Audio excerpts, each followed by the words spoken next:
They bought my sister's house with my money, but nothing prepared them for my revenge. They always handed her the tiara. She smiled, took the crown, and everyone applauded, while I paid for the parade.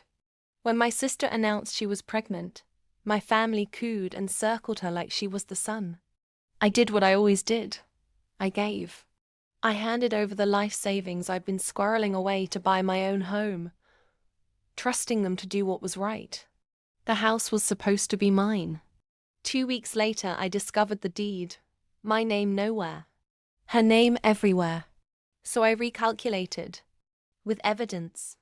Every transfer, every text, every "don't worry sis, we've got it" voicemail. Archived. Time-stamped, ready. While they celebrated baby registries, I quietly incorporated an LLC months earlier. A small thing I'd said was for investment flexibility. The funds I handed over? They were wired to accounts I controlled under that LLC. They'd been greedy, sloppy, and overconfident. The title paperwork? Signed by my sister as occupant without the proper consideration clause.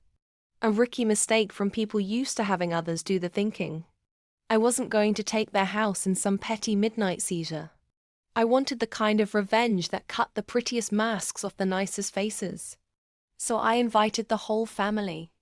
The proud parents, the gleeful aunties, the smug cousins to a brunch to celebrate the new home.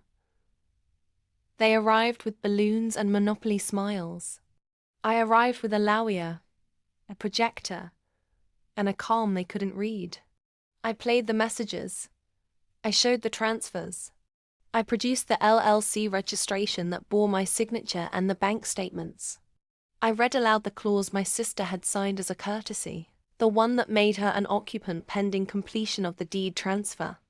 Then I did the thing they hadn't expected. I announced I was donating the house. Not to my sister. Not to them. I had a local nonprofit on standby. A safe space initiative for pregnant women escaping abusive homes. The very sort of women my sister's smug circle had never noticed. I signed the paperwork right there. The morning after the brunch, the media showed up. A neighborhood reporter had noticed the commotion and ran a short piece. Local heiress losers gifted home to charity after family dispute. The story blew up. My sister's social accounts. All the staged family photos and sanctimonious captions. Unraveled under comments calling out entitlement and hypocrisy. Sponsors pulled invitations.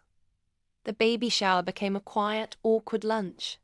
My parents' friends started asking questions.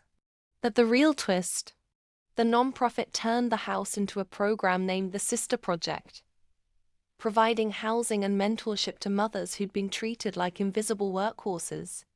It was a burn so clean, it warmed other people. Hit subscribe for more stories where the quiet ones stop being quiet. The overlooked women fight back, and justice is served with style.